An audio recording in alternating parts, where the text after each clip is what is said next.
여러분, 우리는 현재 마지막의 마지막 때를 살아가고 있습니다. 2022년에서 2023년으로 해가 바뀐다는 것은 말세의 끝자락으로 한 걸음 더 나아간다는 뜻입니다. 여러분, 세상은 멸망을 향하여 질주하고 있는 것이 느껴지십니까? 최근 세계은행 International Poverty Line IPL, 육체적 능률을 유지하는 데 필요한 최소 한도의 생활 수준을 1.9달러에서 2.15달러로 상향 조정하였습니다. 쉽게 풀어 설명을 드리자면 치솟는 물가로 인하여 지금까지와 똑같은 생활비로는 이제부터는 삶을 유지할 수 없게 되었다는 뜻입니다. 그러니까 여태까지는 이게 보통 생활이야 했던 것이요, 이제는 그게 빈곤으로 평가되는 수준에 도달했다는 거예요. 왜냐? 물가가 상승했기 때문에 그것으로는 생활 유지가 되지 않는다는 뜻입니다. 고금리, 고물가, 고환율, 이제 어떻게 될런지. 또 기후변화에 관한 정부 간 패널 IPCC의 6차 보고서에 의하면 2021년부터 2040년까지 지구 평균 온도가 약 1.5도 상승하게 된다고 하죠. 그러면 상상을 초월하는 자연 재난들이 끊이지 않을 거라고 예고하고 있습니다. 또 2020년에 작성된 식량 위기에 관한 세계 보고서에 의하면 식량 위기를 맞이한 인구가 2016년에 비해 80%가 증가하였다고 합니다. 여러분, 우리는 세계적 기근 속으로 이미 들어와 있다고 말씀드리고 싶습니다. 또 WEF World Economic Forum 세계 경제 포럼이 발표한 글로벌 리스크 보고서 9쪽에 의하면 오늘날 온 세상의 모든 정보가 디지털화 되어 가고 있는 가운데 그것을 붕괴시키거나 악용하고자 하는 해킹이 2020년도 한 해만 해도 435% 증가했다고 합니다. 즉 우리 개인 정보는 현재 완전히 벌거벗은 상태라고 이해하시면 되겠습니다. 여기에 테슬라의 CEO 일론 머스크는 뉴럴링크라는 프로젝트를 추진하고 있습니다. 이것은 인간 뇌에 컴퓨터 칩을 삽입하여 새로운 인터페이스를 만들어내고자 하는 시도입니다. 즉 인간의 뇌와 핸드폰과 자동차를 비롯한 사회 모든 디지털 시스템을 연동시키고자 하는 것입니다. 그는 이미 스페이스X라는 일반인 우주 여행을 가능하게 하는 프로젝트를 성공적으로 이끌어내고 있죠. 이와 같이 뉴럴링크 이것도 역시 성공할 것이라고 보고 있는 여론이 높습니다. 그래서 우리 뇌 속으로 이제는 제 20세대 아이폰, 25세대 갤럭시 노트는요 들어올 수 있다는 거예요. 세계 경제 포럼이 발표한 또 하나의 리스크가 있습니다. 7쪽에 기록된 내용입니다. 세계적 채무 위기입니다. 포스트 코로나 약 3년부터 5년 차에 포스트 코로나 3년부터 5년 차에 진입하였을 때 세계 경제는 더 이상 지탱되지 못하고 녹아내린다고 보고를 하고 있어요. 채무 불이행과 파산, 채무 초과 등등으로 인하여 세계 경제는 완전히 녹아내릴 것이라는 관측이 보고된 것입니다. 이 외에도 확산되는 전쟁과 사회적 양극화와 종교적 적대심, 악성 범죄 등등으로 인하여 세상은 점점 살벌해지고 있다는 사실을 여러분께서는 이미 경험하고 계시리라 생각이 됩니다. 이러한 상황들 가운데 우리는 신중하게 한 해를 보내야 하지 않겠습니까? 메리 크리스마스 하고 앞에서 행사하는 것도 중요하지만 그것은 사실 정말 우리가 크리스마스 메시지로 주님께서 나를 위해서 이 땅에 오셨네라는 것을 깊이 묵상할 수 있는 정도로 충분하지, 우리가 어떤 행사로 해피 버스데이 할 때가 아니라는 거예요. 물론 그것을 하는 것은 교회의 자유이지만 그것도 하면서 우리가 정말 이 한 해를 어떻게 보내야 될까 신중히 고민할 필요가 있다는 것을 지금 호소하고 있는 것입니다. 그리고 새로운 각오로 새해를 맞이하여야 하지 않겠습니까? 그래서 오늘은 말세를 살아가는 이들에게 전하는 권면이라는 제목으로 주어진 본문 말씀에 귀를 기울여 보도록 하겠습니다. 본문 말씀을 통하여 사도 바울은 말세를 살아가는 우리에게 다음과 같은 두 가지 권면을 전해주고 있습니다. 첫 번째, 현실을 분별하라. 두 번째, 말씀에 충성되라. 왜요? 이것이 너희가 유일하게 살 수 있는 길이다. 이 두 가지 정리해 보도록 하겠습니다. 그럼 첫 번째, 현실을 분별하라. 현실을 분별하라. 1절부터 9절, 말씀에 충실하라. 10절부터 17절로 이렇게 둘로 나눌 수 있는데 일단 1절부터 9절까지 말씀을 함께 우리 분석해 보도록 하겠습니다.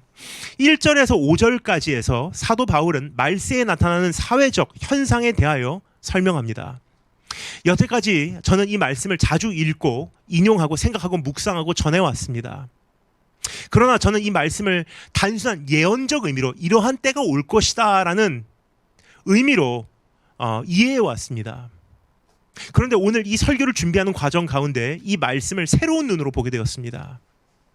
이것은 단순히 이렇게 될 것이라는 예언적 목적으로 기록된 내용이 아니라는 사실이에요. 이것은 교회의 시대 분별을 돕기 위한 목적으로 기록된 내용입니다. 초대교회 시대부터 주님 이 땅에 다시 오시는 그날까지 여기에 기록된 내용을 각 세대마다 잣대로 사용해서 지금 우리가 어디까지 왔는지 나침판으로 사용하라는 거예요. 그래서 사도 바울은 우리에게 이와 같이 강하게 권면하는 것입니다. 1절 말씀 이렇게 시작이 되죠. 너는 이것을 알라 그래요. 이 목록을 마음에 담고 시대를 가까이에서 살피며 매일매일을 지내라는 뜻입니다. 이 내용을 확실히 알고 시대를 정확히 분별하여 하루하루를 살아내라는 뜻입니다. 너는 이것을 알라. 몰라서는 안 된다는 거예요. 지금 여기에 기록된 내용을 분명하게 알고 있으라는 거예요. 그래야지 지금 내가 역사에 어디쯤 왔는지 알 수 있기 때문에.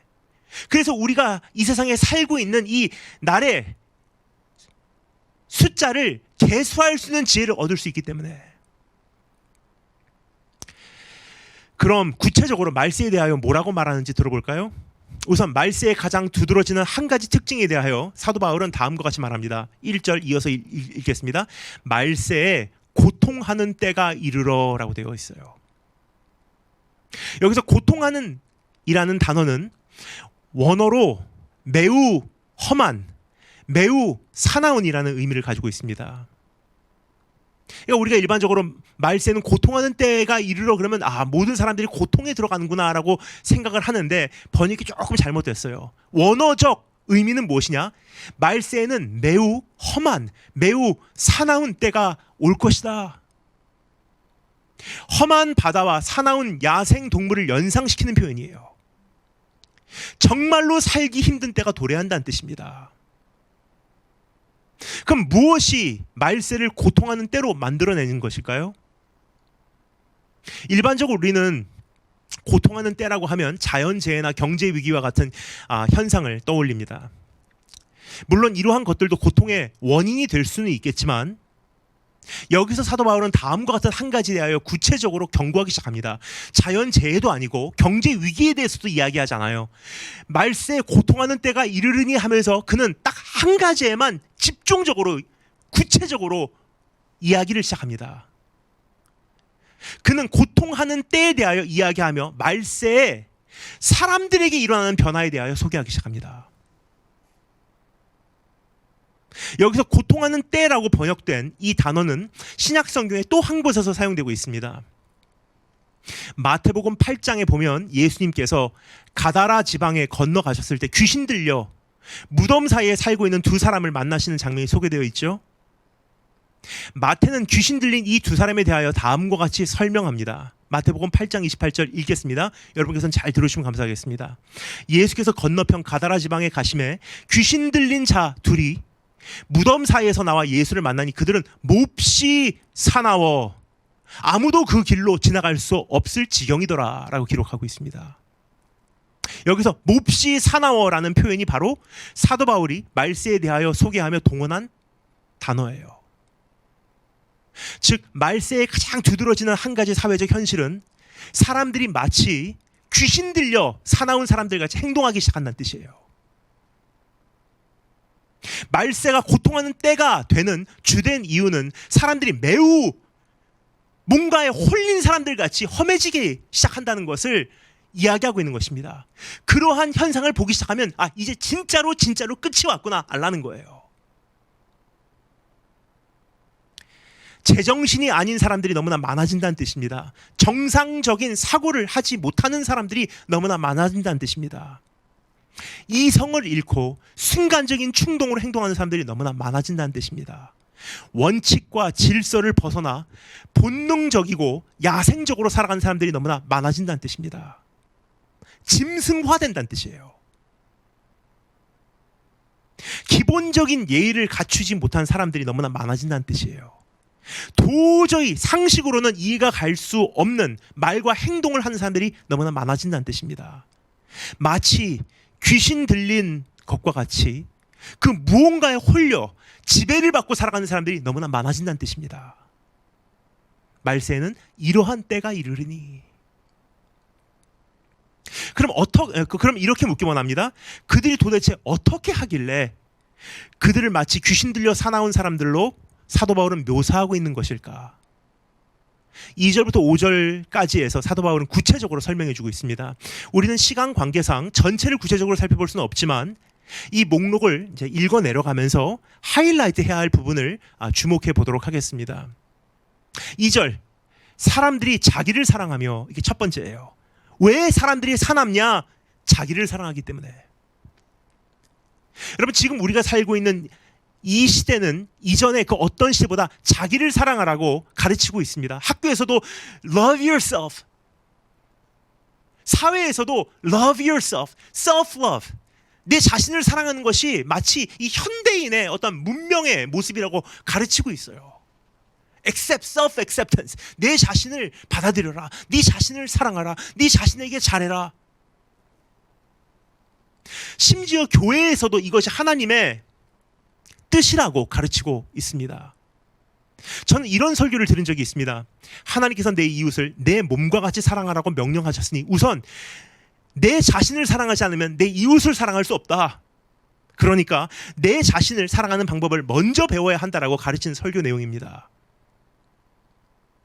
여러분, 성경의 가르침은 분명합니다. 성경은 우리에게 자신을 사랑하거나 미워하라고 가르치지 않습니다. 성경에 언제 네 자신을 사랑하라고 가르쳤습니까? 반대로 성경은 우리 자신을 미워하라고도 말하고 있지 않아요. 성경은 우리에게 자신을 부인하라고 가르칩니다. I don't exist. Only Jesus Christ exists in me. 나라는 사람은 존재하지 않습니다. 예수 그리스도만이 내 안에서 존재하게 나는 살아도 주를 위해 죽어도 주를 위해 갑니다. 이게 성경의 가르침이지 네 자신을 사랑하라고 가르치지도 않고요, 미워하라고 가르치지도 않아요. 성경은 우리의 자신을 사랑하는 것이 삶의 중심이 되는 것도 죄요, 우리 자신을 미워하는 것도 죄라고 가르칩니다. 내 이웃을 내 몸과 같이 사랑하라는 것은 내 자신을 우선 사랑하고 그 다음에 내 이웃을 그렇게 사랑하는 뜻이 아닙니다. 이것은 다음과 같은 의미를 가지고 있습니다. 아무리 못난 자라고 하여도 본능적으로 자기 자신을 소중히 여기고 사랑하지 않느냐? 그렇게 자기 자신을 사랑하듯이 내 이웃을 사랑해라, 그 뜻이지. 무슨 돌을 닦는 것과 같이 네 자신을 사랑한 다음에 네 자신을 잘 사랑하는 방법을 배우고 그렇게 네 이웃을 섬기면 돼. 말도 안 되는 설교인데 거기다 아멘 하고 있어요. 그렇습니다. 이 시대는 참으로 자기를 사랑하라고 가르치고요, 사랑하는 법을 배워가려고 하는 시대예요. 자기 권리, 자기 인권, 자기 개성, 자기 의견, 자기 생각, 자기 소유, 자기 인격, 자기 성격, 그래서 자기가 원하는 대로 표현하며 살아가는 것이 좋은 것이라고 가르치고 배웠어요. 이미 사회에 어떠한 교육 커리큘럼이 이렇게 형성됐다는 것은요, 지금 우리가 말세에 거의 끝자락에 와 있다고 이해하시면 되겠습니다. 근데 2절에서 또 이어서 이렇게 말합니다. 돈을 사랑하며. 자기를 사랑하여 자기를 섬길 수 있는 가장 좋은 방법은 돈을 사용하는 것입니다. 자기가 원하는 대부분의 것을 돈으로 손에 넣을 수 있기 때문입니다. 자, 그런데 돈을 사랑한다는 것은 그리 새로운 일이 아니라고 느낄 수 있어요. 이전에도 돈을 좋아했던 사람들이 많이 있지 않느냐? 근데 지금 우리가 돈을 좋아한다고 꼭 말세라고 말할 수 있냐라고 반문하는 사람들도 있을 것입니다. 말세에 국한된 특징이 아니라고 생각할 수 있습니다. 하지만 여러분, 우리가 이 시대에 대하여 인정할 수 없는 한 가지가 있어요. 이전 그 어떤 시대보다 지금은 젊은이나 늙은이나 여자나 남자나 그 누구라도 큰 돈을 벌 수 있는 기회와 가깝게 사는 시대예요. SNS만 로그인해도요, 굉장히 잘 사는 사람들을 쉽게 우리가 접할 수 있어요. 사치에 대한 눈높이가 상당히 높아진 시대에 여러분과 제가 살고 있다는 뜻입니다. 그리고 한바탕 돈을 벌 수 있는 기회가 누구에게나 주어져요. 코인을 통하여, 주식을 통하여, SNS를 통하여 발생하는 수입으로, IT 산업을 통하여, 스포츠를 통하여, 예술을 통하여 장사를 해서 이 시대에 사람들은 돈을 향하여 눈을 뜨기 시작했습니다. 우리 전에 어떤 시대도 이러한 때는 없었어요. 2절 이어서 자랑하며, 자기를 사랑하고 돈을 사랑하고 자랑한대요. 참 자랑 좋아하는 시대입니다. SNS는 이 시대의 이러한 모습을 악화시키고 있지 않나 생각이 됩니다. 남의 자랑거리를 보고 부러워하고 뿐만 아니라 남에게 자랑할 거리를 끊임없이 만들어내고 있지는 않은지, 때로는 사치를 자랑하고 때로는 자기의 소박함을 자랑하여 자기의 인격적 훌륭함과 인간미를 뽐내고 있습니다. 이건 그냥 자기 콘셉트에 의한 거지, 자기의 부를 자랑하든지 가난을 자랑하든지 결국은 자기 자랑이라는 이 콘셉트 뒤에 깔려 있는 것은 똑같아요. 이어서 2절에 교만하며, 참으로 교만한 시대가 되어갑니다. 배려는 없어져 가고 자기의 편의와 편리와 편안함이 우선이 되고 있습니다. 그래서 자기 의견, 자기 생각, 자기 경험, 자기 입장, 자기 기분, 자기 감정, 자기 권리, 자기 인권을 지독하게 주장하는 것이 아니겠습니까? 2절 이어서 비방하며, 여기서 비방한다는 단어는 영어로 to blaspheme 이라고 번역되어 있습니다. 이것은 하나님을 향한 신성 모독을 가리키는 표현입니다. 그러니까 자기를 사랑하고 돈을 사랑하고 자랑하고 교만하니까 당연히 하나님의 기준이 우선이 되는 것이 아니라 자기의 기준이 우선이 되는 것이 아니겠습니까? 그러니까 성경이 뭐라고 하든 자기가 듣고 싶은 대로 해석하고, 목사가 뭐라 하든 논쟁거리를 찾는 것을 일삼는 것이야말로 비방하는 모습인 것입니다.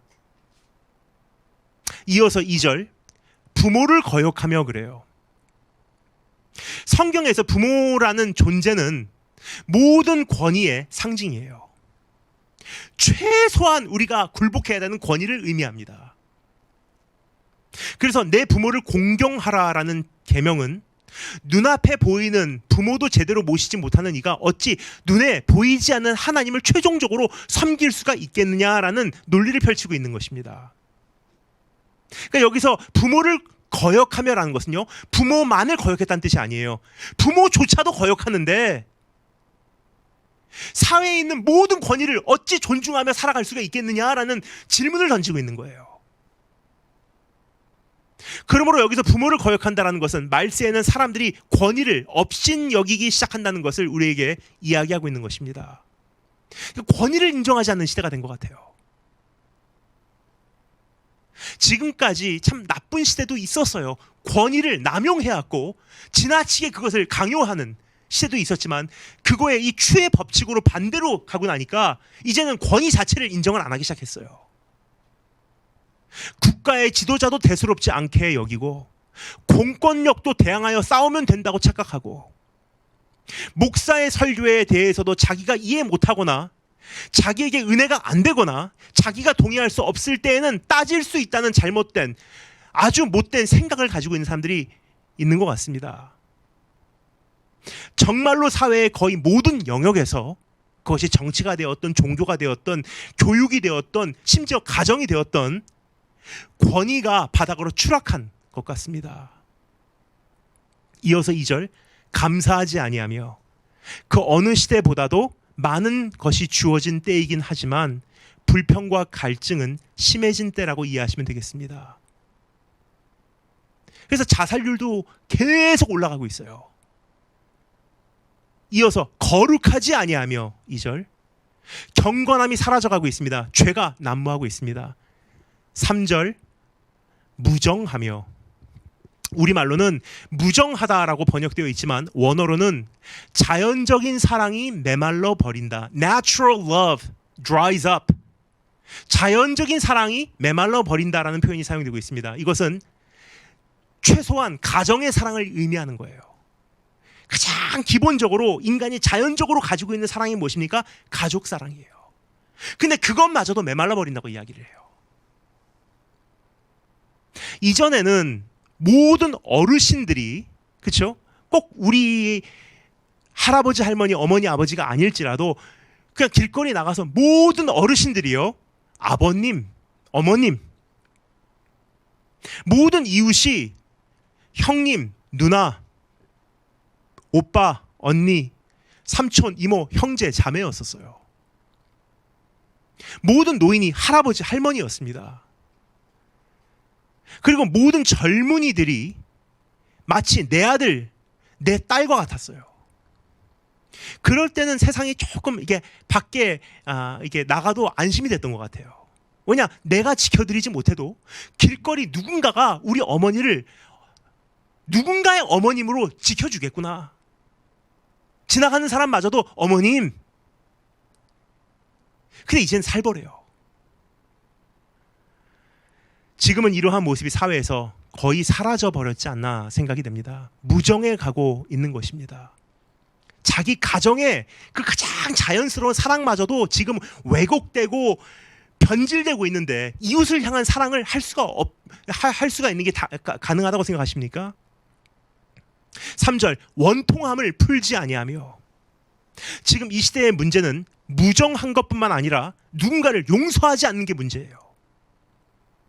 분함을 가라앉히지 못하고 당한 만큼 반드시 복수해야 하고 아니 당한 것 이상으로 갚아 끝장을 내야 속이 시원한 것이 아니겠습니까? 근데 이것이 세상만이 아니더라고요.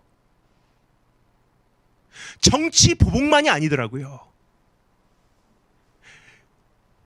교회에서도 이러한 일을 너무나 많이 볼 수 있다는 거예요. 제가 이제 비행기를 많이 타다 보니까 가끔 이제 승무원들하고 대화를 해요. 근데 이것은 이제 저희들만의 비밀입니다. 승무원들이 저에게 이제 인사이드 인포메이션을 줍니다. 대한항공 아시아나 승무원들이 저에게 고백을 해요. 정말 모시기 힘든 그 승객이 어느 나라 사람인가 톱3가 있대요. 넘버 3 인도 사람들, 넘버 2 유대인들, 넘버 1 이미 짐작하셨을 것입니다. 대한민국이에요. 근데 이 세 나라 다 공통점이 있어요. 오랫동안 식민지로 혹은 그 박해를 받은 나라들이에요. 그리고 거기서 나오는 현상이 뭐냐? 자기의 인권과 자기의 권리를 주장하는 것이 지나치대요. 근데 왜 2등, 3등 인도 사람하고 유대인이지만 왜 대한민국이 여기서 또 1등을 했냐? 다른 나라 사람들이 하지 않는 것을 대한민국 사람들이 한대요. 가끔 우리가 이제 비행기에서 어려움을 당하잖아요. 그러면 이제 컴플레인으로 이제 그 커스터머 서비스 고객센터에다 전화를 할 때가 있어요. 연락드리겠습니다. 사실 비행기에서 이런 일이 있어요 하고 클레임을 걸어요. 그러면 거기 커스터머 서비스 쪽에서는 그럼 죄송합니다. 저희가 다시 한번 그 사과를 드립니다. 고객님 정말 저희가 잘못했고요. 다음에 꼭 다시 한번 탑승해 주시면 잘 모시도록 하겠습니다 하고 고객 입장에서도 네 알겠습니다. 그러면 또 나중에 타겠습니다. 안녕히 계세요 하고 끊잖아요. 근데 상당히 많은 대한민국 고객들에게만 있는 특징이 있대요. 그렇게 끊어요. 그 다음에 일주일 후에 다시 연락한대요. 조치를 어떻게 취했냐고 물어본대요. 그 사람이 확실하게 징벌을 받는 것을 보고야 말겠다는 그 심리가 있는 거예요. 그러니까 한 사람의 그 직원이 끝장이 나는 것을 봐야지 직성이 풀린다고 이야기를 하는 거예요. 이게 얼마나 안타까운 일입니까, 여러분? 이 원통함을 풀지 않는데요. 손해배상을 요구를 하는데 어디까지 손해배상을 해줘야지 끝납니까? 끝장을 봐야지 끝나는 거예요. 3절 모함하며라고 돼 있어요. 오늘날 정치권의 모습만 보아도 이 시대의 현실이 어떤지 한눈에 볼 수 있습니다. 민생을 생각하기보다 서로를 모함하는 것에 집중하고 있는 모습이 참 가슴이 아플 때가 있습니다. 그런데 이것이 정치권만 아니라 교계에서도 가정에서도 얼마나 서로 모함거리를 만들어 이야기를 하는지. 3절 이어서 절제하지 못하며, 좋은 것이든 해로운 것이든 절제하지 못하는 것이 문제가 아니겠습니까? 절제 능력을 상실한 시대. 3절 사나우며, 위에서 말한 고통하는 때의 의미에 매우 가까운 표현입니다. 사람들이 불친절하고 어딘가 화난 것 같고 서로를 향한 경계심이 있고 조금만 건드려도 독하게 반응하고 끝장을 봐야 속이 시원하고 절대로 남의 실수를 용납하지 않는 모습, 사나우며. 누군가를 향한 호의는 간대 없고 악인에게도 최소한 베푸는 그 긍휼은 이젠 사회에서 사라져 버렸고 정말 사나운 시대가 되어버리지 않나 생각이 됩니다. 여러분, 딱 10년 전만 해도 이렇지 않았어요. 5년 전만 해도 이렇지 않았어요. 근데 중요한 것은요, 금년보다 내년 더 심해진다는 거예요. 3절 이어서 선한 것을 좋아하지 아니하며 선한 것을 악하다 하고 악한 것을 영웅화시키는 시대가 되어버렸습니다. 이어서 배신하며, 인정도 없고 의리도 없고 윤리도 예의도 사라져 버렸습니다. 이어서 조급하며, 정말 서로 기다려주지 못하는 시대가 되었습니다. 막 어딘가 쫓겨가요. 빨리. 가장 대표적인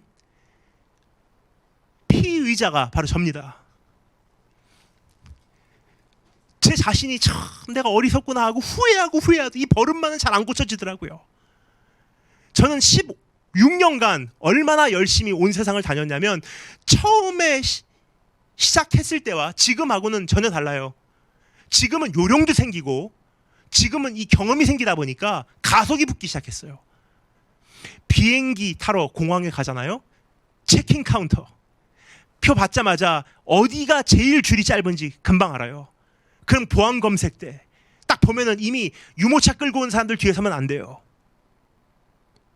구두 신는 사람들, 부츠 신는 사람들 뒤에 서면 안 돼요. 이왕이면 슬리퍼 아니면 운동화 신는 사람들 뒤에 서서 신발 벗지 않아도 보안 검색대 들어갈 수 있는 사람들,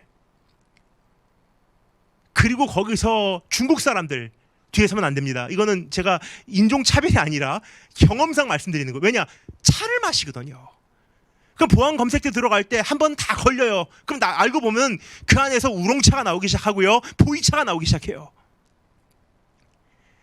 그래서 결국은 이제 빠른데 어떻게 가냐 다 보고 있어요. 그래서 제일 짧은 그 줄에 서서 통과합니다. 그러면 제일 앞장서서 이미 마스크를 벗으면서 그 패스포드를 그 기계에다 딱 대요. 그리고 누구보다도 빨리 이거 스캔되면요, 지문 찍고 통과해요.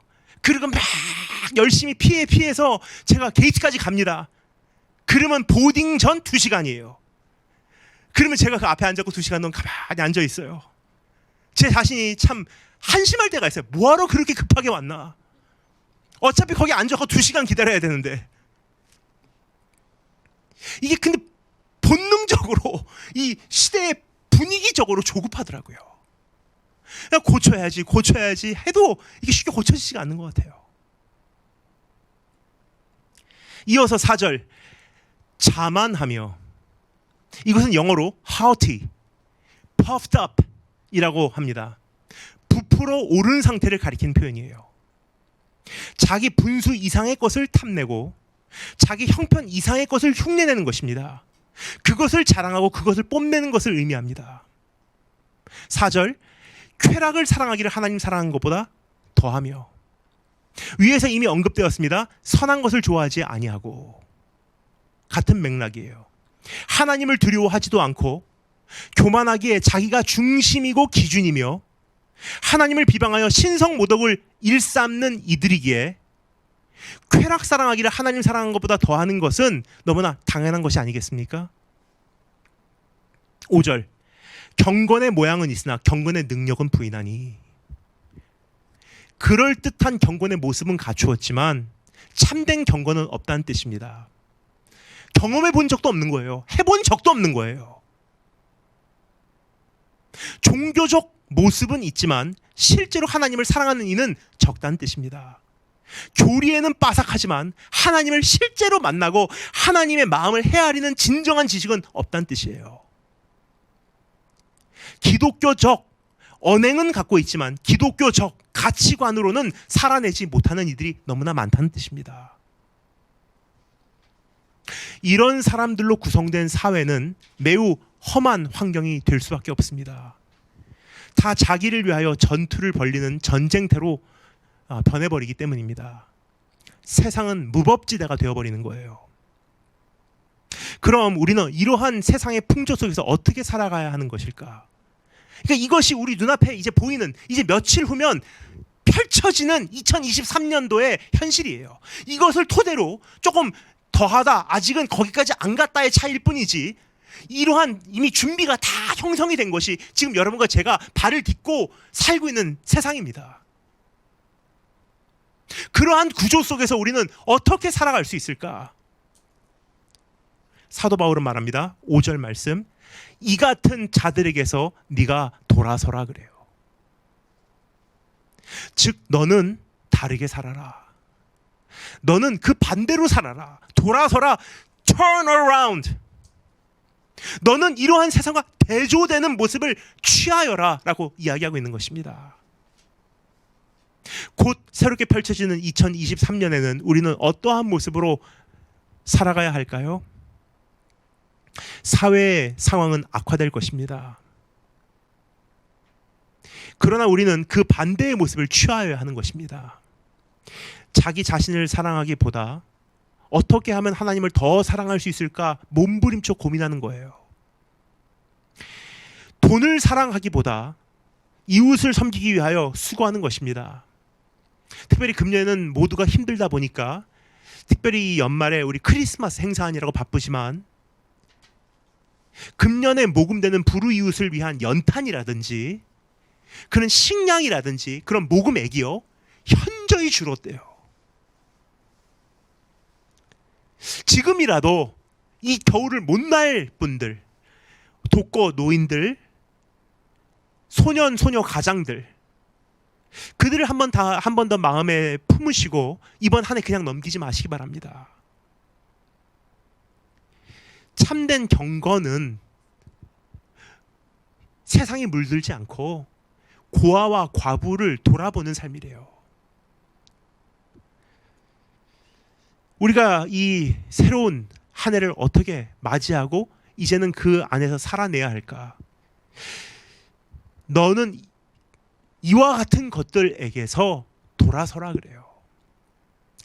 자랑하기보다 주님의 은혜를 더 사모하는 것, 교만하기보다 스스로 겸비하여 자신을 낮추는 것, 비방하기보다 말씀 앞에 굴복하는 것, 권위를 거역하기보다 주의 주권을 인정하는 것, 불평하기보다 감사할 제목을 계속 끊임없이 내 안에서 묵상하고 곱씹고 그 은혜로 가슴치며 주님 앞에 고백하는 것, 더 타락하기보다 더 거룩하여지고 무정하기보다 정다우며 원통함을 풀지 않기보다 모든 사람을 너그럽게 용서하여야 하고 모함하기보다 한 번 더 그 사람을 위하여 혼자서 기도하고 무절제로 달려가기보다 스스로를 다스리는 훈련과 연습을 끊이지 않는 것입니다.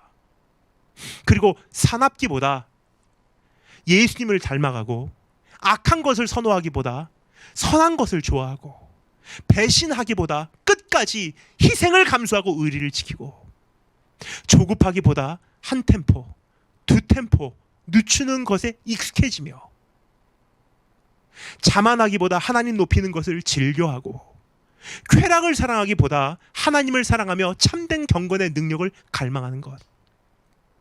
이것이야말로 밝아오는 새해에 우리가 갖춰야 하는 모습인 것입니다. 이것이야말로 저물어가는 인류 역사 속에서 우리가 지켜내야 하는 세상과 대조되는 우리의 모습이 아닌가 생각이 됩니다. 권면에 이어서 사도 바울은 이것을 뒷받침하는 한 가지 시나리오를 제시합니다.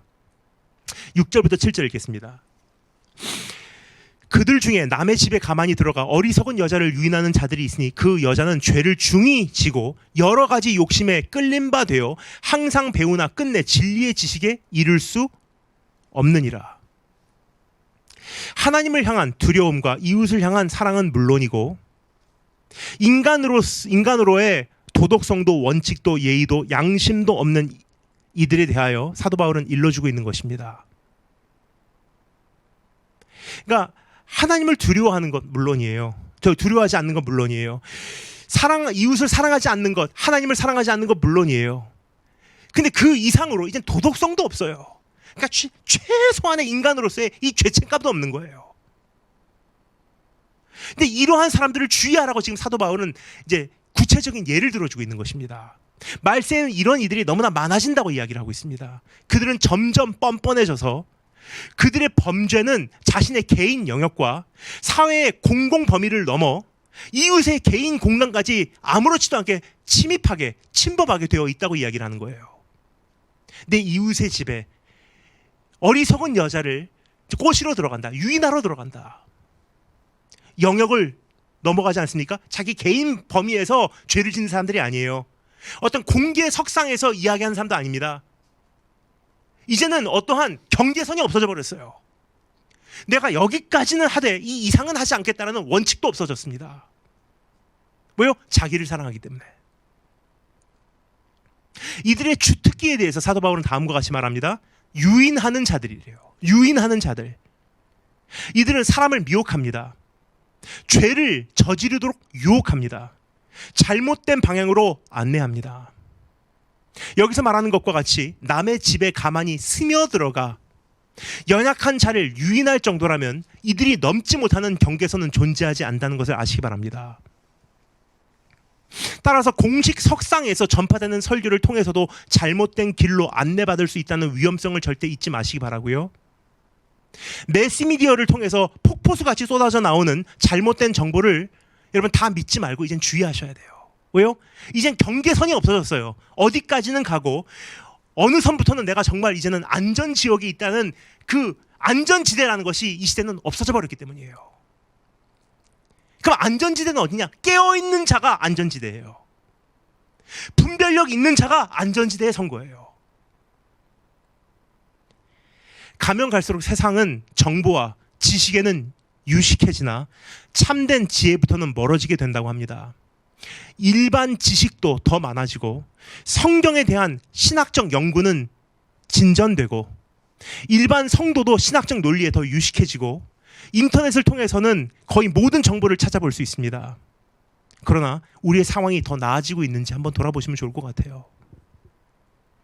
배우고 배워도 오히려 진리에선 더 멀어져 가고 있지 않습니까?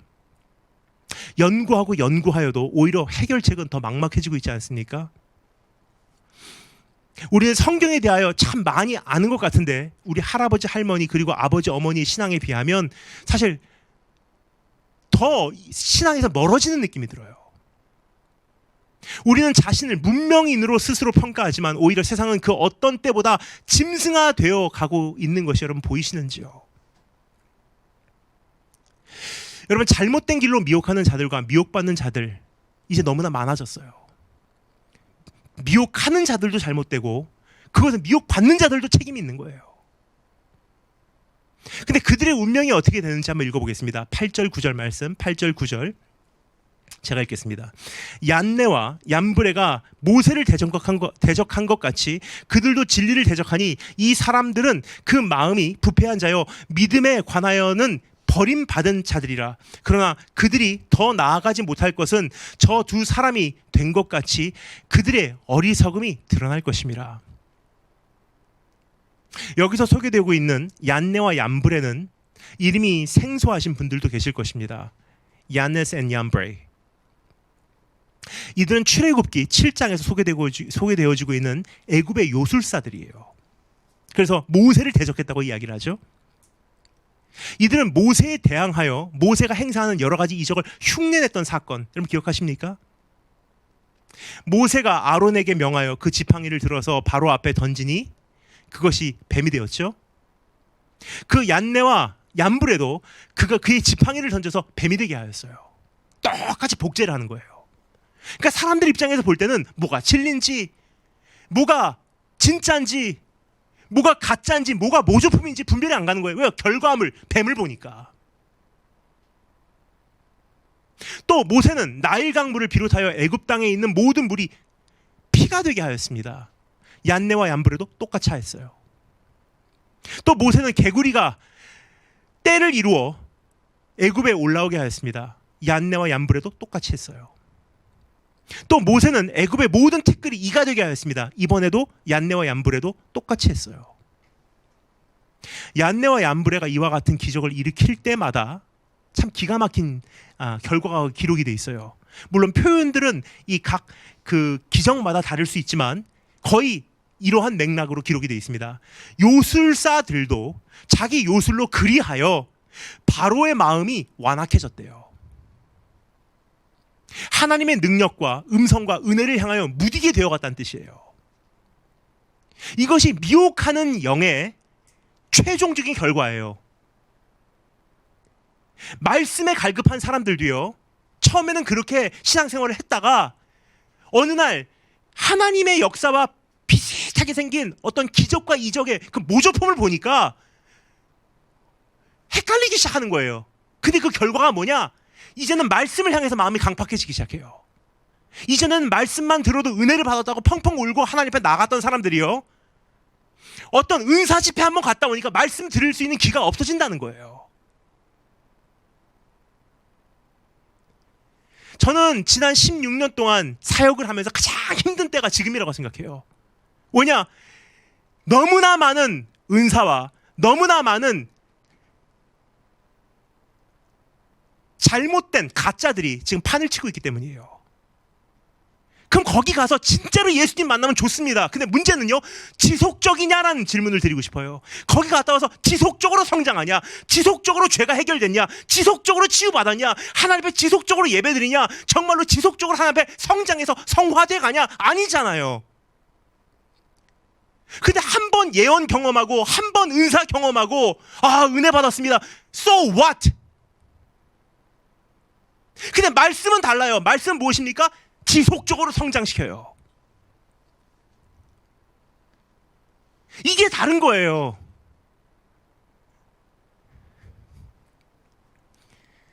얀네와 얀브레가 이와 같은 기적을 일으킬 때마다 사람들의 마음은 강팍해졌습니다. 이것이 말세에 재현될 것이라고 여기서 사도 바울이 이야기를 하고 있어요. 얀네와 얀브레와 같은 사람들이 일어난대요. 이들은 진리에는 관심이 없습니다. 하나님의 백성을 광야로 이끌어내어 그들로 하여금 참된 예배를 하나님께 드리게 하는 것에는 관심이 없는 사람들이에요. 그들은 진리를 대적하니 이 사람들은 그 마음이 부패한 자요 믿음에 관하여는 버림받은 자들이라. 이들은 이적과 기적을 일으켜 사람을 미혹시키기에 바쁩니다.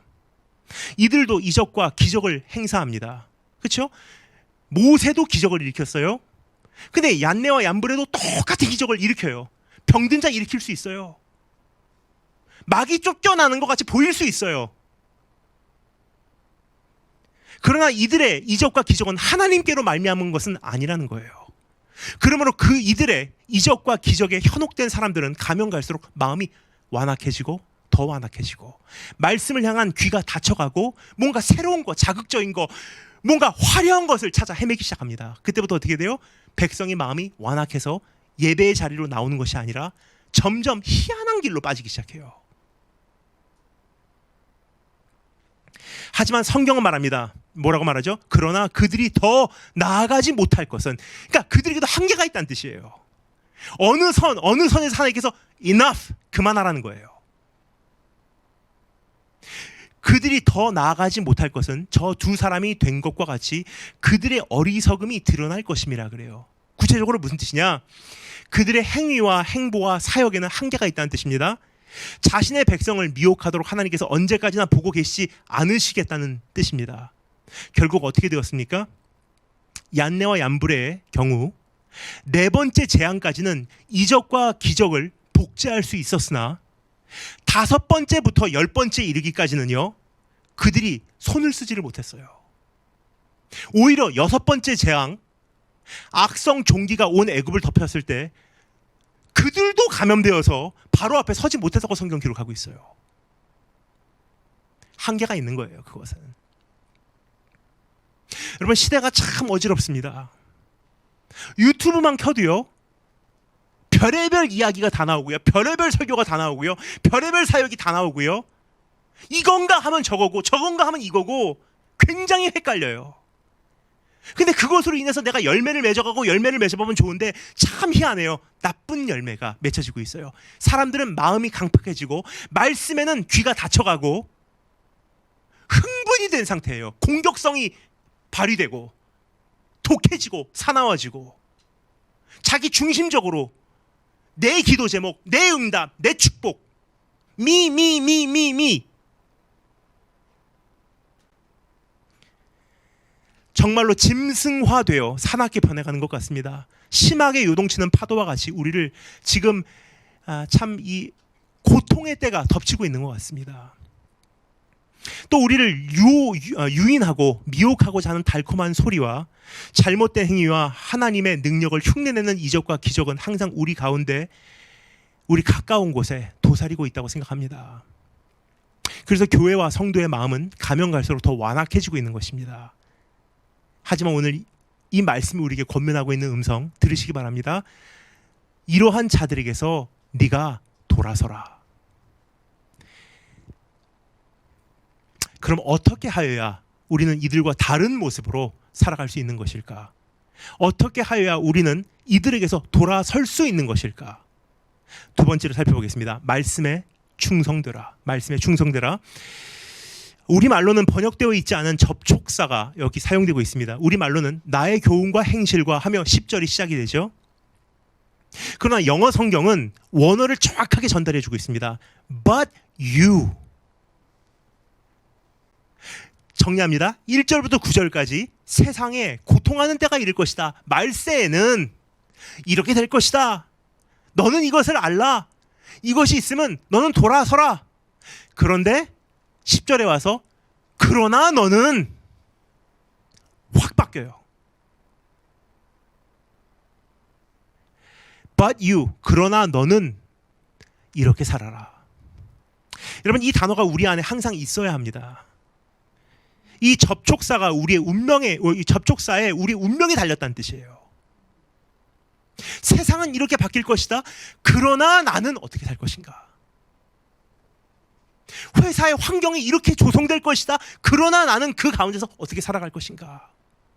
세상 사람들은 이것이 맞다고 하나, 그러나 나는 하나님 앞에서 이것을 선택하겠습니다. 다 넓은 길로 가나, 그러나 나는 좁은 길을 선택하겠습니다.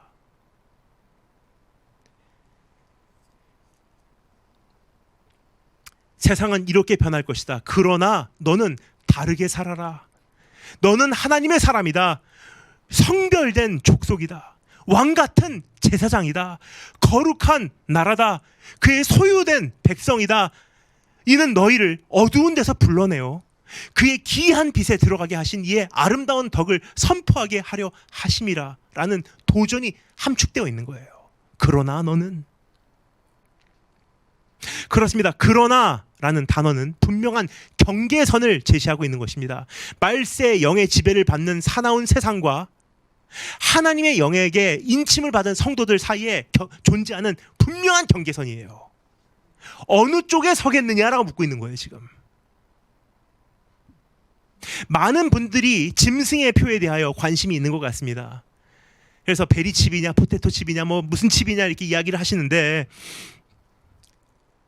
이제 분명히 아시기 바랍니다. 짐승의 표를 받는가 아니면 성령의 인침을 받는가, 이것은 그날 칩이 등장을 했을 때 정해지는 사실이 아니에요. 지금부터 매 순간마다 우리가 선택해 나가야 하는, 내 자신을 단련시켜 나가야 하는 선택의 과제고, 선택의 훈련이고, 선택의 연습이고, 그날은 열매예요. 그러나 너는 어떻게 살래? 하나님, 세상이 이렇습니다. 그러나 나는 이렇게 살겠습니다를 매일 연습한 사람들은 그날 성령의 인침을 받는 것이고요. 그날만 내가 머릿속에 그거 안 박으면 돼 생각하셨던 분들은 그날 분명히 받을 거예요. 자, 그럼 디모데가 무엇을 하였기에 세상과는 다른 모습으로 살아낼 수 있었는지 잠시 살펴보겠습니다. 10절 11절 말씀.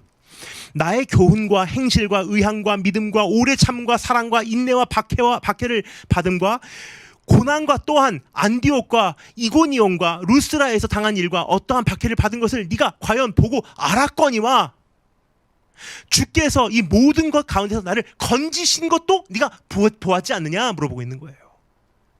내가 지금까지 어떠한 것을 전했고, 그것을 전하면서 어떠한 고난을 받았고, 그 고난을 받으면서 어떻게 인내했고, 그 인내 가운데 하나님께서 나를 어떻게 건지신 것, 네가 이 풀 패키지를 다 목격했지 않느냐.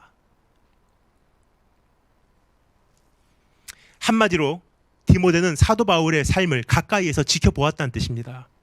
사도 바울의 가르치는 교리, 그의 일상생활, 그의 인생 목적, 그가 받는 핍박과 고난과 박해, 안디옥에서는 복음을 전하다 쫓겨난 사건, 이고니온에서는 돌 던짐을 당하여 죽을 뻔했던 사건, 루스라에서는 돌 던짐을 당하여 거의 죽었던 사건, 이러한 사건이 거듭되는 가운데에서도 사도 바울이 지켜낸 신앙생활과 인내와 사랑을 디모데는 모두 지켜본 것입니다. 뿐만 아니라 주님께서 그를 어떻게 도우시고 채우시고 건져내셨는지도 목격했어요. 이어서 사도 바울은 말합니다. 12절 말씀. 무릇 그리스도 예수 안에서 경건하게 살고자 하는 자는 박해를 받으리라.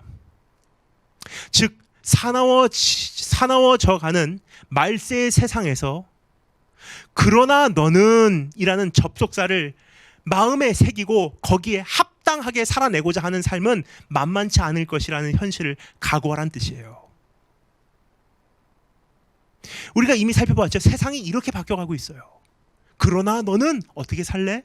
근데 하나님, 내가 정말 이제 하나님의 백성으로 난 끝까지 살아내겠습니다 결단하는 순간 각오해라. 핍박을 받으리라. 2023년 여러분께서 결단하시는 만큼 힘들어져요. 결심하시는 만큼 내려놔야 될 것이 많습니다. 하나님 앞에서 작정하시는 만큼 아픔이 따르게 돼 있어요. 기억하십니까? 우리가 이 노래 참 많이 불렀어요. 근데 어느 사이엔가 이것이 내 안에선 진심이 없어졌어요. 진실이 없어졌어요. 주님 가신 길, 좁은 길 내가 뒤따라갑니다. 눈물 없이는 못 가는 길 얼마나 많이 외쳤습니까? 근데 이것이 어떤 곡조가 달린 우리의 노래로 끝났지, 이제 어느 사이엔가 우리의 신앙의 고백이 안 됐다는 거예요.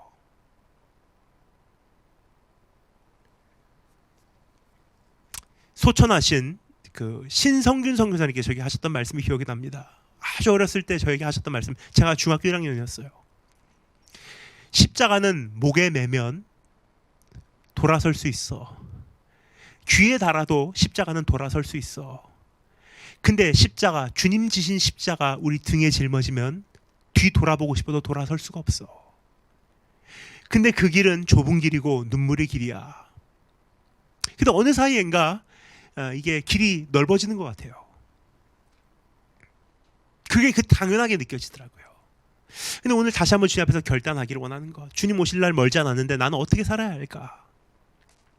주님 앞에 서서 참 부끄럽지 않을까 하는 생각을 최근 참 종종 하게 됩니다. 여러분, 우리는 이것부터 각오하여야 합니다. 급격히 악화되는 사회 현실과 다른 모습으로 진정 살아내기를 원한다면 우리는 감수하여야 하는 것이 있다는 것입니다. 급격히 변하고 있는 사회 현실. 근데 그것과는 다른 모습으로 나는 살고 싶습니다 하면 이제 각오를 해야 돼요. 참아야 하기에 속이 썩어 들어가는 날이 있을 것이요. 잠잠히 기다려야 하기에 답답한 날도 많을 것이요. 자신의 수단과 방법을 동원하기를 거절하기에 하나님보다 앞서 가려고 하는 충동이 끊이지 않고 순간순간 솟구쳐 올라오는 것을 억눌러야 할 날도 많을 것이요. 자기를 돌보기보다 이웃을 돌보기를 원하여 헌신하였기에 어느 날 인생의 회의감이 느껴질 수도 있고, 이게 다 각오하는 데서 말미암는 일들이에요. 돈을 사랑하기보다 하나님을 사랑하기에 바쁘게 한평생 달려왔기에 노후에는 모아놓은 돈도 없을 수 있다는 것, 이러한 각오부터 우리가 해나가야 되지 않겠습니까? 여러분, 이러한 각오 없이는 우리는 순식간에 말세 현상에 휘말려 들어가고 맙니다. 뭐냐, 너무나 우리를 유인하는 자들이 이젠 경계선을 넘어서요, 자기 개인 공간, 공공 공간이 아니라 집까지 스며들어와서 유인한대요.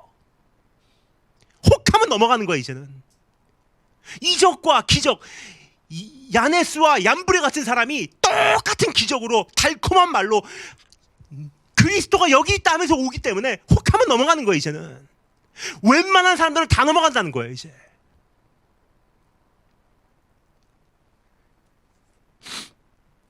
우리는 이러한 각오를 하지만 절대로 세상을 부러워는 마시기 바랍니다. 13절 말씀 읽겠습니다. 악한 사람들과 속이는 자들은 더욱 악하여져서 속이기도 하고 속기도 하나니. 부러워할 필요가 없어요. 결국 세상은 더 악해져 갈 것입니다. 결과적으로 그들은 끼리끼리 어울리다 서로 망하게 될 것입니다. 잘 되어가는 것 같지만 그것이 절대로 지름길이 아니며, 평탄한 것 같지만 결과는 절대로 좋을 수 없다고 여기서 이야기를 하고 있어요. 속기도 하고 속이기도 하고 끼리끼리 잘 돌다 다 같이 망한다. 반대로 하나님의 백성은 더 성별되어 나가야만 합니다. 지금 말씀드렸죠. 13절, 악한 사람은 더 악해진대요. 근데 하나님의 백성은 어떻게 살아야 한다고요? 여기에서 우리에게 힌트를 주고 있어요. 하나님의 백성은 더 성별돼야 돼. 악한 사람들과 속이는 자들은 더욱 악하여지지만 우리는 더욱 경건해져야 하는 것을 여기서 암시하고 있는 표현이에요. 완전한 영적 양극화가 이제 이루어지기 시작한다는 거예요.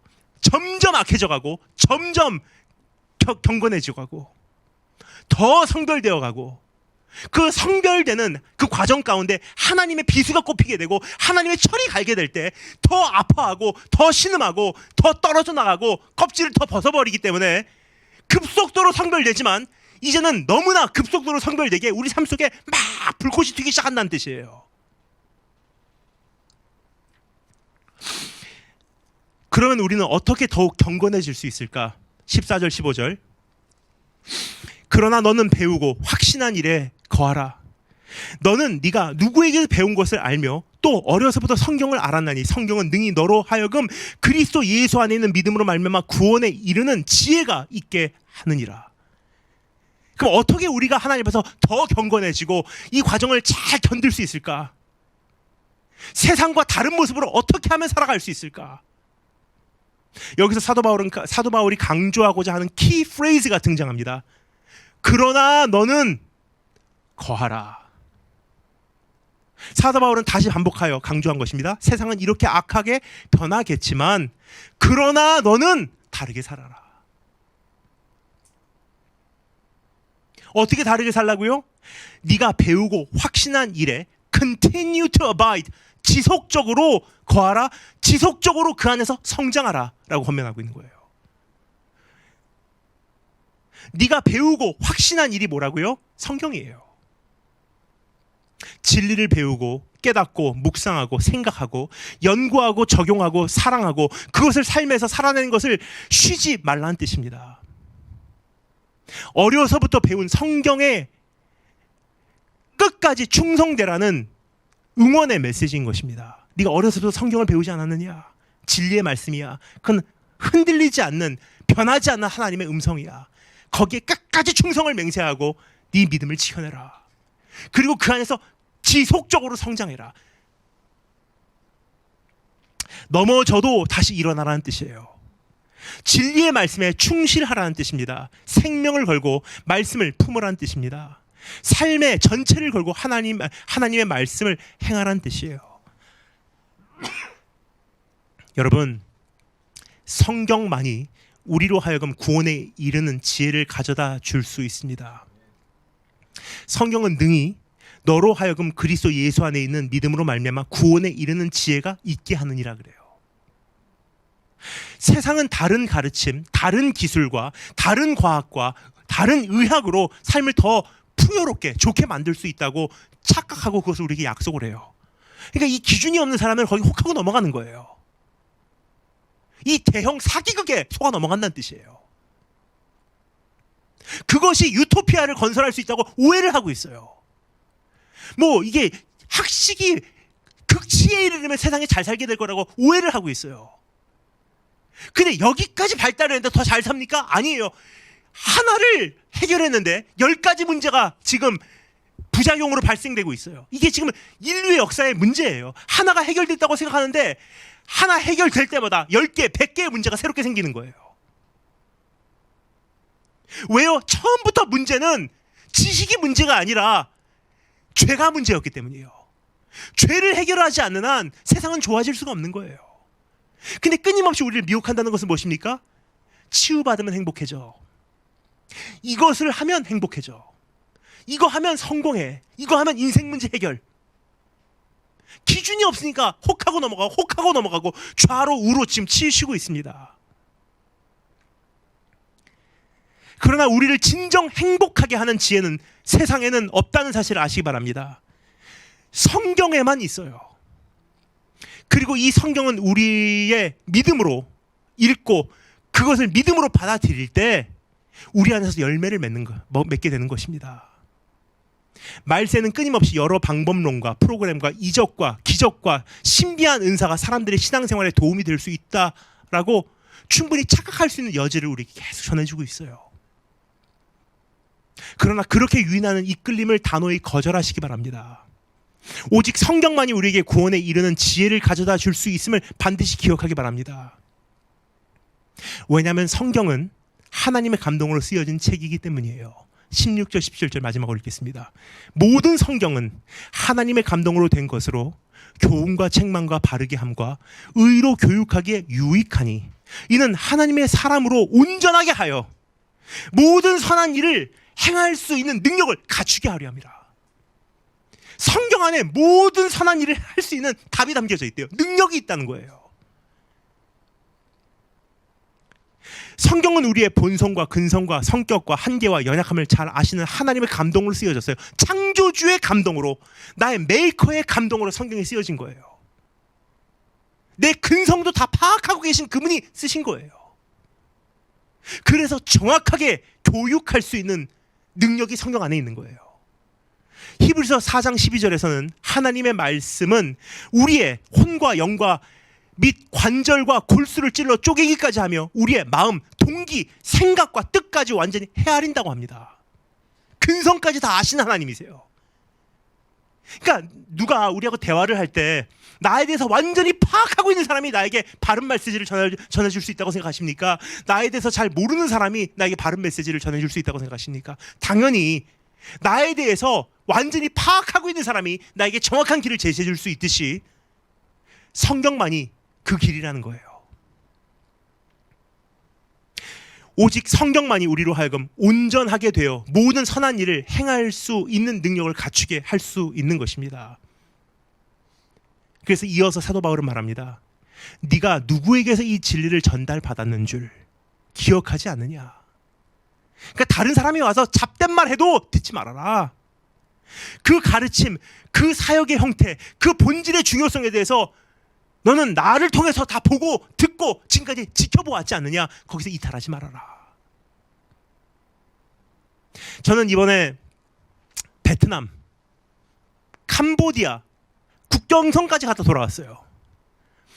원래 여정은 베트남, 캄보디아, 다시 베트남, 한국으로 돌아오는 여정을 준비하고 갔습니다. 그래서 저뿐만 아니라 이번에는 남성 4인조가 한 팀이 되어서 이제 같이 출발을 했어요. 일찍부터 저희가 파송한 저희 평신도 선생님, 그 베트남 현지 형제가 있습니다. 현지 형제라고 베트남인은 아니고요. 베트남 현지에 지금 살고 있는 형제가 있어요. 근데 오랜만에 가서 가정 방문도 하고 이제 그 얼굴도 보고 기도도 해주고 그 어린 아이들 제가 기도도 해주고 또 그 사업체도 가서 이제 방문도 하고 기도도 해주고 같이 신방 예배도 드리고 또 함께 저희가 연합해서 한국에서 온 형제들과 함께 오랫동안 함께했던 저희 팀 지체인지라 저희가 육로로 캄보디아로 넘어가려고 했어요. 근데 to make the long story short, 긴 이야기지만 제가 짧게 이야기를 드리면요, 국경선 넘어가신 분들은 잘 아실 거예요. 넘어가신 적이 있으신 분들은 잘 아실 거예요. 비행기로 갈 때는요, 비행기로 도착을 하면 일단은 돌려보내는 것도 골치 아파요. 왜냐, 돌아갈 때까지 비행기 편이 필요해요. 그렇기 때문에 거기 있는 구치소에 넣어놓고 입국이 안 되면 그 안에 넣어놓고 출국하기까지 줘야 되기 때문에 골치 아프기 때문에 쉽게 돌려보내지는 않아요. 그냥 육로로 가잖아요. 매우 쉬워요. 안 돌려보내주면 그만이에요. 저는 이것을 오래전에 중동 오고 다니며 굉장히 많이 경험을 했어요. 지금까지 저는 그래도 국경선에서 잡힌 적은 없어요. 근데 이번에 당연히 갈 거라고 생각하고 베트남에서 이제 캄보디아로 가는데 제가 앞장서서 들어간 거예요. 뒤에 3명이 쫓아옵니다. 근데 그 사람이 보면 알아요. 누가 앞장섰는지. 근데 앞장선 사람 안 넣어주고 나머지 3사람 넣어주면요, 당연히 앞장선 사람은 돈이라도 넣어서 국경선 넘어가게 돼 있어요. 그리고 베트남 캄보디아 국경선은 notorious, 유명해요. 달러 이렇게 보여줘요. 돈 주면 넣어주지. 그래서 제가 처음에 여권을 줬는데 안 찍어주겠다는 거예요. 왜냐, 그 앞에 있는 추가 기재란 밖에 자리가 안 남았었거든요. 근데 사실 보면요, 거기 이미 미국 비자와 캐나다 비자가 찍혀 있어요. 그러니까 충분히 그 사람 그 재량으로 찍어줄 수 있는 거예요. 근데 안 찍어주겠대요. 그리고 나머지 3사람 건너갔어요. 저도 건너가려고 노력했어요. 그래서 순간적으로 드는 생각이, 브로커가 와서 이야기를 해요. 돈 주면 된대요. 그리고 저도 순간적으로 포켓에다가 손을 넣었어요. 한 20만 똥이 아닙니다. 20만 동, 베트남 돈이에요. 화폐입니다. 20만 동 딱 넣어주면 보내주지 않을까 하고 탁 넣어갖고 여권에다가 탁 끼고서 다시 한번 앞으로 가는데 머리를 벽돌로 맞았듯이 옛날에 제가 들었던 음성이 기억이 나요. 중학교 1학년 때 어린 저를 데리고 홍콩, 태국, 방글라데시, 필리핀 4개국을 다니며 저에게 선교사로서의 첫 걸음을 내딛게 하신 신성균 선교사님, 소천하신 신성균 선교사님의 음성이 들리는 거예요.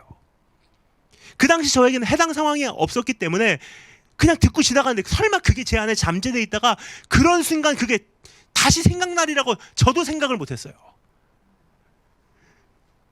중학교 1학년인 저에게 그분이 이렇게 말씀하셨던 기억이 납니다. 절대로 돈 요구할 때 돈 주면 안 돼. 왜냐? 동남아시아, 아프리카 같은 경우는요, 돈으로 선교해야 될 때가 참 많거든요. 왜냐면 거기는 돈으로 하면 웬만한 일들은 특별히 중국 같은 경우도요, 웬만한 일은 다 돼요. 돈으로는 다 돼요, 거의. 그래서 선교사님께서 어린 저에게 하셨던 말씀이 기억이 납니다. 근데 그때마다 돈을 갖다 주잖아요. 하나님께서 여시는구나, 하나님께서 닫으시는구나를 경험할 수가 없다는 거예요. 그래서 원칙을 세우래요. 중학교 1학년짜리에게 하시는 말씀이에요. 절대로 돈 주면 안 돼. 그래서 저는 그날 제가 꺼냈던 20만 동을 다시 포켓에다 넣고요, 하나님께서 이번은 내 길을 닫으시는구나 하고 거기서 작별 인사하고 전 뒤를 돌아서 다시 호치민으로 돌아왔어요. 인간적으로는 굉장히 아쉬워요. 왜냐? 문 앞에까지 갔다가 못 갔기 때문에.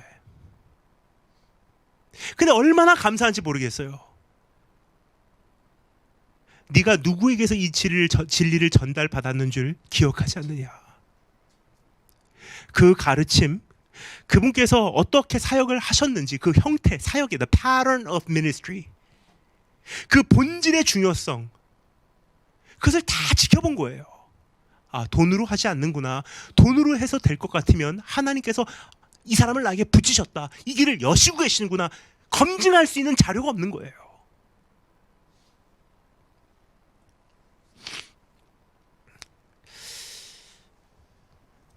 여러분께서는 전에 들으신 복음 누구에게 들으셨습니까? 돌아보면 참 귀한 분들 많을 거예요. 그 패턴 of ministry, 사도 바울이 여기 사용하는 원어는요, 패턴이래요. 패턴. 복음이 패턴, 복음의 패턴, 복음의 패턴. 이분도 표현은 다르고 언어는 다르지만 비슷한 패턴의 복음. 또 그때 나에게 대학생 때 복음을 전해주신 그 스승님도 그분의 특색은 있었고 개성은 달랐지만 그 복음의 패턴 안에 들어오신 분들이세요. 그 패턴이 있어요. 복음의 패턴. 사도 바울이 그것을 자신 있게 표현해요. The pattern of my gospel. 그 복음의 패턴을 여러분 받아들이시지 않았습니까? 근데 거기서 이탈하고 있어요. 우리가 지금 많이. 전혀 다른 모습으로, 전혀 다른 프로그램으로, 전혀 다른 노하우로, 전혀 다른 테크닉으로. 여러분, 세상은 급격히 변해가고 있습니다. 밝아온 2023년은 더 험해질 것입니다. 무엇보다 사람들은 더 악해질 것입니다. 사람들은 더 이기주의적으로 바뀔 것입니다. 정치 세계는 더 치열하게 다툴 것입니다. 전쟁은 더 심해질 것입니다. 사회는 더 인색하고 그들의 욕심은 더 강해질 것입니다. 그래서 세상은 기근이 더 심해질 거예요. 경제 위기는 더 악화될 것이고요. 이러한 현실에 가속화되어가는 지구온난화와 그것으로 인해 발생하는 수많은 자연재해는 추가가 되는 거예요. 이렇게 요란한 세상 풍파 속에서 우리는 어떻게 살아야 하는지 알려주시는 주님 음성에 오늘 우리는 귀를 기울여 보았습니다. 말씀 안에 거하는 것입니다. 배움을 쉬지 않는 것입니다. 진리를 분별하는 것입니다. 고난과 박해를 각오하는 것입니다. 세상과 다른 모습으로 살 것을 결심하는 것입니다. 악화되어가는 세상에서 돌아서는 것입니다. 우리의 세상의 선두자들을 본받는 것입니다. 예수 그리스도를 끝까지 붙들고 인내하는 것입니다. 오늘 그 자리로 여러분을 초청합니다. 다 같이 기도하겠습니다.